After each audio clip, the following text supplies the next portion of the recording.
আসসালামু আলাইকুম প্রিয় ভিউয়ার্স, আশা করি আপনারা সবাই সুস্থ আছেন এবং ভালো আছেন।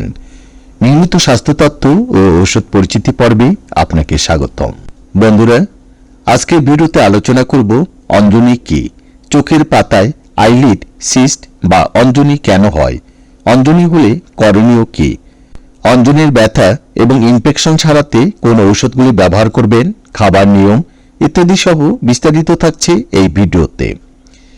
ভিডিওটি শুরু করার আগে আপনার কাছে ছোট্ট একটি আবেদন, আপনি এই চ্যানেলে নতুন হয়ে থাকলে এবং নিয়মিত স্বাস্থ্য তথ্য ও কোন ঔষধের কি কাজ জানতে আগ্রহী হলে চ্যানেলটিকে সাবস্ক্রাইব করে আমার সঙ্গে থাকুন।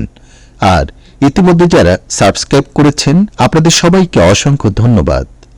চোখের পাতায় অঞ্জনি বা আইলিড সিস্ট হল এক ধরনের ব্যাকটেরিয়ার সংক্রমণ। চোখের পাতায় বিভিন্ন ধরনের গ্রন্থি বা গ্ল্যান্ড থাকে। এইসব গ্রন্থি বা গ্ল্যান্ড থেকে চোখের পাতার জন্য এক ধরনের প্রয়োজনীয় তেল নিঃসরণ হয়। কিন্তু কোনো কারণে যদি এই গ্রন্থির মুখগুলি বন্ধ হয়ে যায় তখন সেই স্থানটি ফুলে ওঠে, লাল হয়, ব্যথা ও প্রদাহের সৃষ্টি করে। চোখের পাতার এই রোগটিকে অঞ্জনি বা আইলিড সিস্ট বলা হয়। বিভিন্ন কারণে এই অঞ্জনি হতে পারে, যেমন শরীরে রোগ প্রতিরোধ ক্ষমতা কমে গেলে, মাথার ত্বকে বা চোখের পাতায় খুশকি হলে, চোখের পাতায় বিভিন্ন ধরনের প্রসাধনী ব্যবহার করলে, যেমন কাজল, আইশ্যাডো, আইলাইনার ইত্যাদি। এছাড়াও ডায়াবেটিস, উচ্চ কোলেস্টেরল, হরমোনের প্রভাব, শুষ্ক ত্বক, চোখের স্টেজ যেমন অতিরিক্ত রাত জাগা, বারবার চোখ কসলানো ইত্যাদি চোখের পাতায় অঞ্জনি ওঠার একটি কারণ হতে পারে। যাদের ঘন ঘন এই অঞ্জনি ওঠার প্রবণতা রয়েছে সেক্ষেত্রে খেয়াল রাখতে হবে মাথার ত্বকে, ভ্রুতে বা চোখের পাতায় যেন খুশকি না থাকে। পাশাপাশি চোখের পাতায় বিভিন্ন ধরনের প্রসাধনী ব্যবহার বন্ধ করতে হবে। এবার আসি অঞ্জনি হলে করণীয় কি বা কি করবেন। চোখে অঞ্জনি হলে চোখে হাত দেওয়া থেকে বিরত থাকতে হবে। চোখে হাত দেওয়া বা ঘষা যাবে না।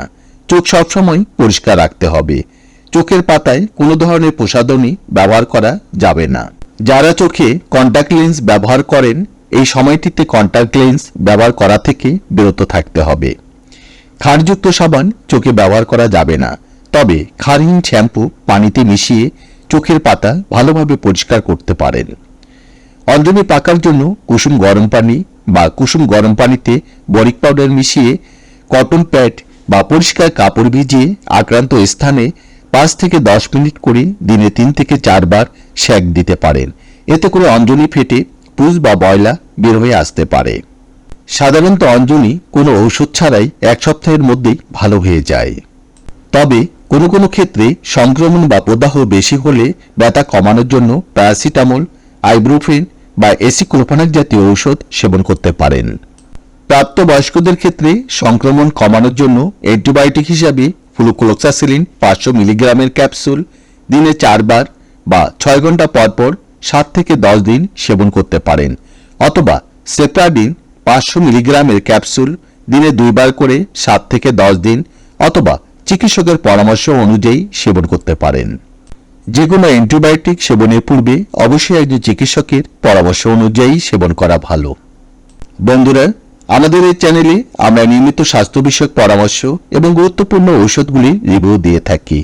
আপনি যদি নিয়মিত স্বাস্থ্য তথ্য ও কোন ঔষধের কি কাজ জানতে আগ্রহী হন তাহলে চ্যানেলটিকে সাবস্ক্রাইব করে নতুন নতুন ভিডিওর আপলোড পেতে আমাদের সঙ্গে থাকুন।